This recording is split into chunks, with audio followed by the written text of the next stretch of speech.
Querido, se você pode, coloque a mão no seu coração, feche seus olhos. Peça para que o Senhor fale com você, através da palavra dEle.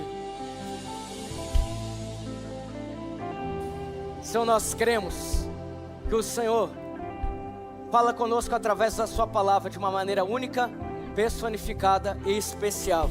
Em nome de Jesus, nosso coração está aberto para receber a sua palavra. Amém?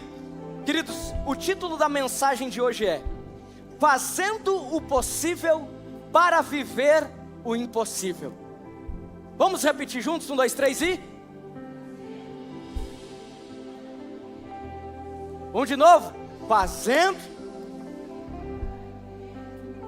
O seu Deus, o meu Deus, é o Deus do impossível.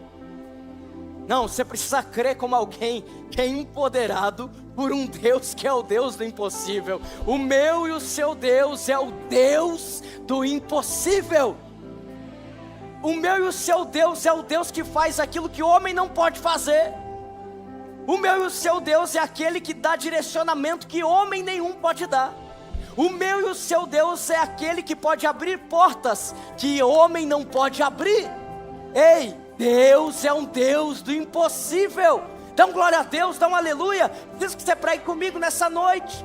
Agora entenda que Deus é Deus do impossível. Agora o que é possível, Ele nos dá habilidades para executar. E o impossível da parte de Deus está atrelado a uma atitude, um posicionamento de algo que você pode fazer, de algo que está ao seu alcance. Por isso eu quero ministrar essa tarde essa palavra que Deus Ele tem falado comigo nesses últimos dias, acerca desses temas. E pela graça de Deus eu coloquei como se fosse aqui uma fórmula, para que você provoque o sobrenatural da parte de Deus na sua vida, para que você provoque o impossível da parte de Deus na sua vida. Eu declaro que hoje inicia um tempo de você viver as promessas de Deus para você. Eu declaro que hoje você está em um culto, não simplesmente para cumprir uma agenda, mas para rasgar o céu e acessar o extraordinário da parte de Deus. Eu declaro que hoje não vai mais ser um dia, mas vai ser o dia que a promessa chega, o dia que o milagre acontece, o dia que o seu propósito é alinhado aqui nessa terra. Entenda, Deus é o Deus do impossível. Ele faz o que nós não podemos fazer. Agora existem coisas, como eu acabei de dizer, que estão nas nossas mãos, que podem ser executadas, que podem ser feitas. Como por exemplo, eu e você podemos confiar. Eu e você podemos confiar. Amém? Quem aqui pode confiar? Você pode aumentar a sua confiança em Deus, amém ou não amém? Você pode aumentar a sua confiança naquele que prometeu, naquele que tem promessas para a sua vida. A confiança está disponível. A confiança não precisa da intervenção de Deus. A confiança precisa da minha determinação em confiar que aquele que prometeu é fiel para cumprir.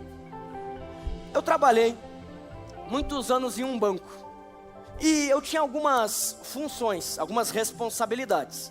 Entenda que, como toda empresa, ela abre as portas todos os dias para dar lucro. Uma empresa, ela abre as portas para dar lucro. Se não está dando lucro, o que acontece com a empresa? Fecha. Uma empresa, um CNPJ é feito para dar lucro. Agora, eu trabalhava, tinha minha carteira de clientes, e eu sei que algumas pessoas que estão me assistindo nesse momento já trabalharam em uma instituição financeira. Você imagina que uma empresa por si só abre para dar lucro. Imagina um banco que trabalha com dinheiro. Enfim, e constantemente o meu chefe, o meu gestor, ele me chamava e ele me apresentava alguns números da minha carteira. E nesses números da minha base de clientes, ali existiam algumas pessoas que eu precisava ter uma conversa. Mas essa conversa não era uma conversa prazerosa. Eu não sei você, mas eu não gosto de ter aquele tipo de conversa, sabe, que é desagradável. Quantos aqui são como o pastor Lucas?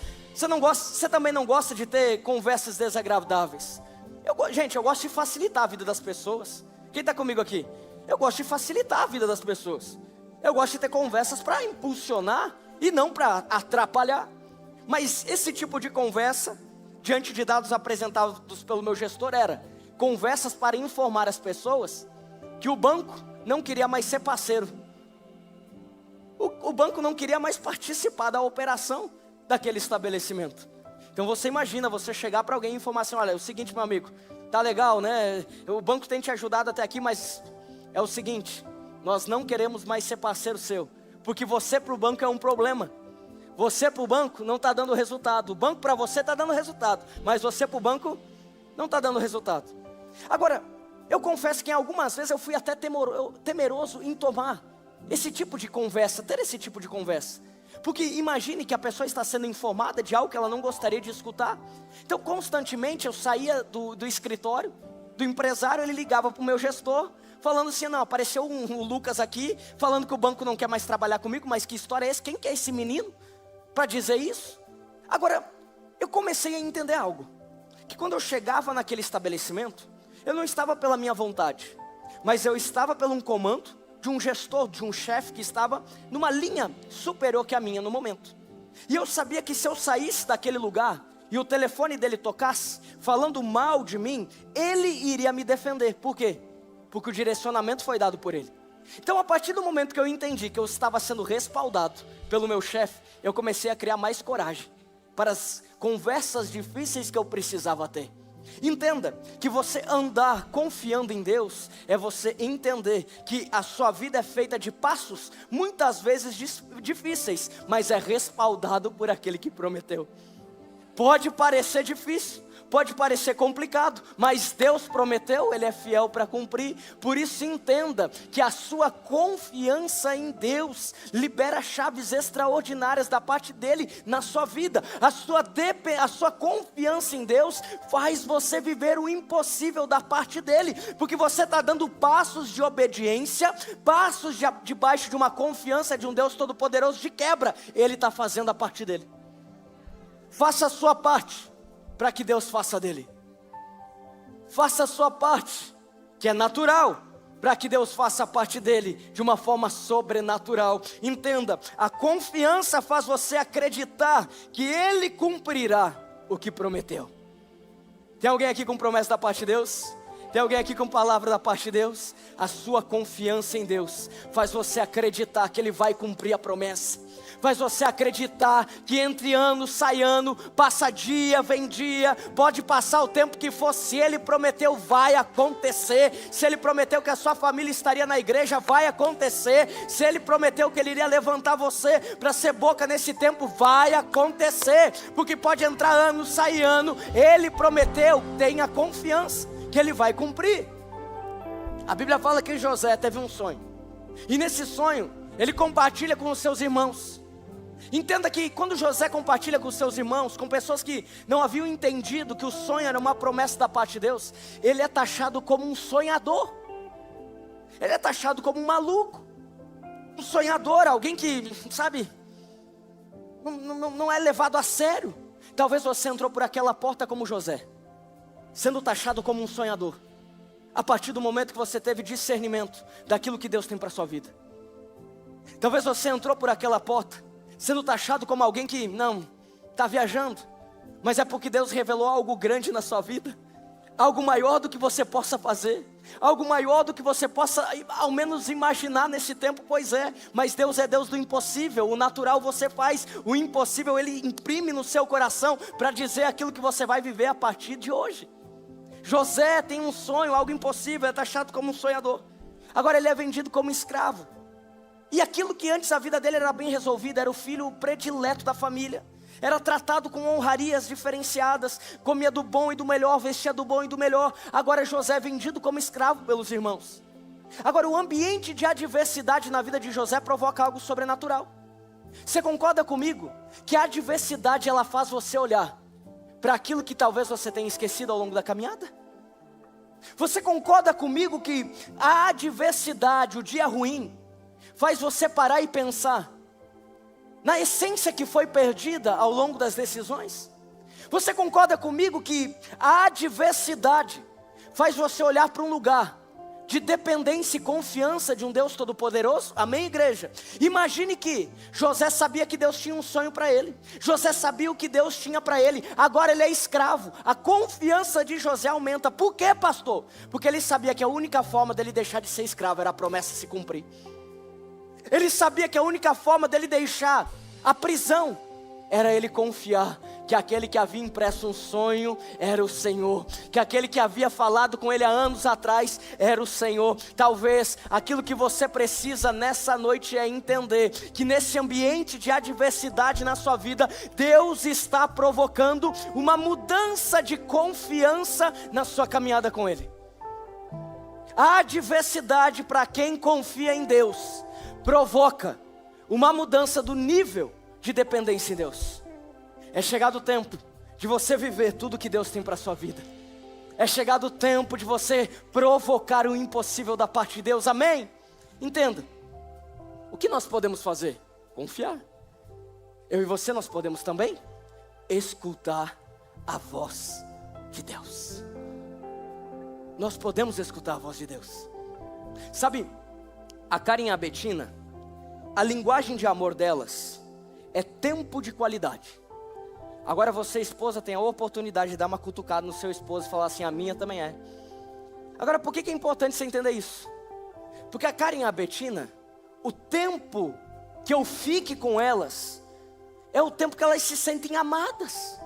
Eu posso falar, eu posso agir, eu posso dar presente, tudo isso é muito bom e deve ser feito. Mas o que de fato transiciona e enche o tanque de amor delas é o tempo de qualidade. Sabe, não adianta eu estar de corpo presente, mas se eu estiver mexendo no celular, lendo um livro, não é a mesma coisa. O tempo de qualidade da Karen e da Betina precisa ser um tempo que eu, Lucas, estou destinado 100% para elas. Senão não adianta. Pastor, por que você está falando isso? Todo mundo sabe que o pecado nos afasta de Deus. Todo mundo sabe que o pecado faz você não escutar com clareza o que Deus tem para a sua vida. Recentemente eu e a Karen estávamos sentados ao redor da mesa, e ela estava falando comigo e eu mexendo no celular. E eu percebi que ela estava falando comigo quando ela terminou o que estava falando. Quantos aqui já passaram por isso? Quando ela terminou assim, eu parei e eu pedi para que ela repetisse. Porque ela estava falando, o meu corpo estava ali, mas a minha mente não estava naquele lugar. Tão poderoso quanto o pecado que nos afasta de Deus, sabe o que nos impede de viver e de escutar o que Deus tem para a nossa vida? A distração. Sabe o que eu e você nós podemos fazer nessa noite? Entender que nada nem ninguém pode nos distrair de escutar a voz de Deus. Eu vou ser mais específico: nada pode ficar entre você e Deus. Nada pode ficar entre você ter uma vida de relacionamento com Deus. Tem muita gente que está dentro da igreja toda semana, toda hora, mas não consegue escutar a voz de Deus. Por quê, pastor?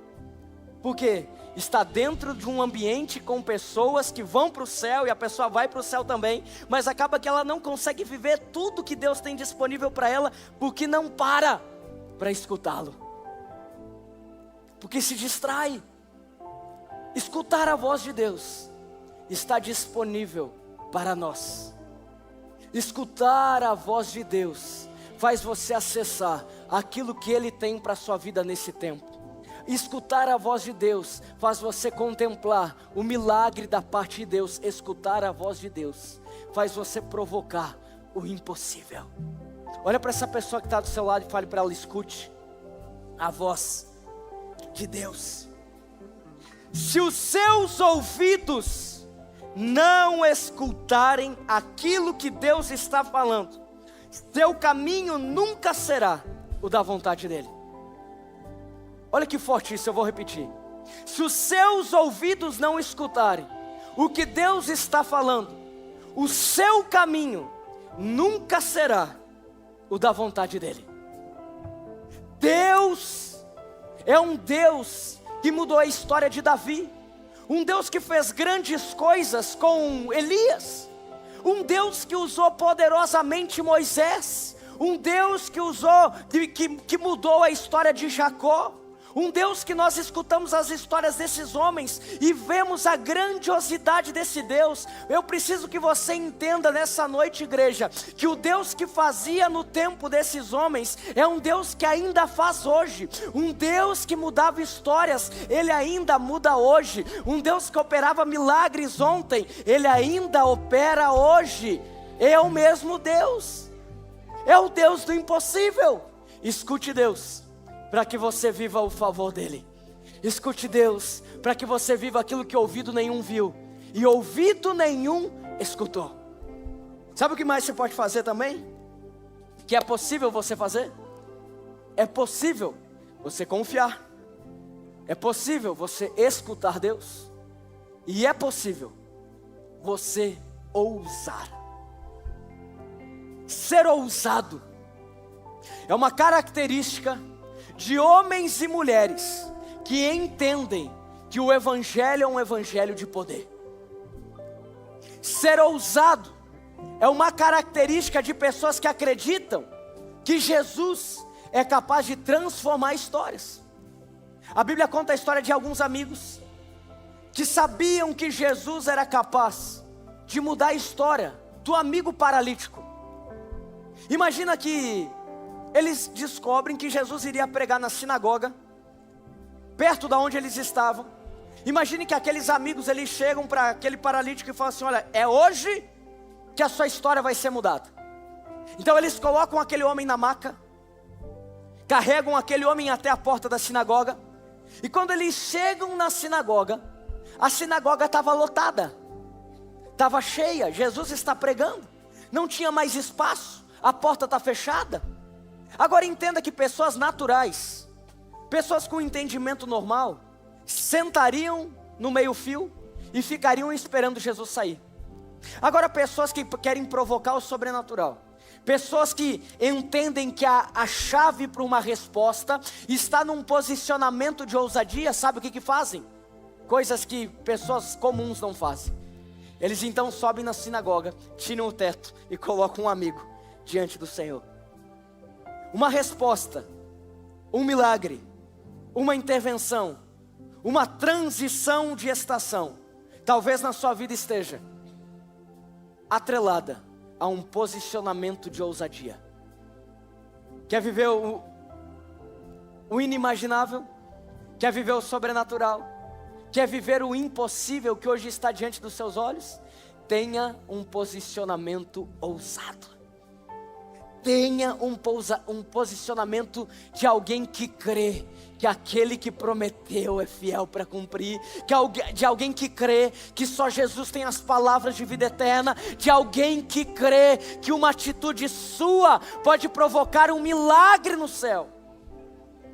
Deus está inundando seu coração nessa tarde, para que você saia por aquela porta e não viva de uma forma comum, mas viva de uma forma a contemplar o Deus do impossível na sua história, a contemplar o Deus de milagre na sua casa, a contemplar o Deus de provisão, de resposta na sua caminhada. Ei, Deus é Deus do impossível e Ele te deu habilidades para que você provoque a intervenção da parte dEle.